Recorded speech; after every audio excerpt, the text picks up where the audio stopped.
How the person I hate saved my life. It was a regular evening, and I was driving home after a long day. My mind was already scattered, and my patience worn thin. Then, out of nowhere, another car brushed against mine, scraping the paint along the side. I slammed on the brakes and jumped out, furious.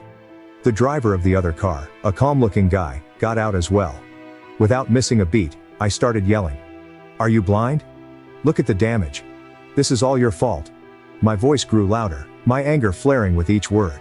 He tried to explain, but I wouldn't let him get a word in. My pride and frustration mixed into a boiling rage, and after a while, I could see he was done trying to reason with me. We parted ways without resolving anything, still strangers but with anger hanging thick between us. As I got back into my car, my mind was racing with irritation. I stepped on the gas, speeding along the road in a haze, not fully aware of my surroundings. My grip on the wheel was tight, my focus clouded by the argument.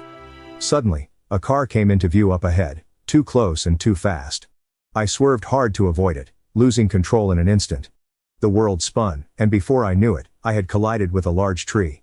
The impact was brutal, the airbags deployed, and smoke began seeping out from the hood.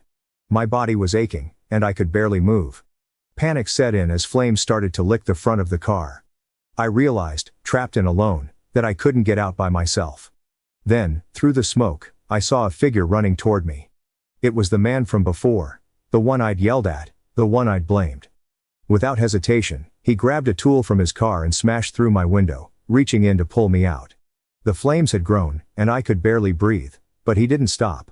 With a strength I didn't know a stranger could have, he dragged me away from the burning wreck, his own hands shaking from the effort. I was lying on the ground, gasping for air and barely able to speak, but I looked up at him, realizing what he had just done for me. He had every right to leave me there. To walk away. Instead, he saved my life. I managed a weak, "Thank you." Words filled with remorse and gratitude. As he helped me up, I knew I'd never forget that moment.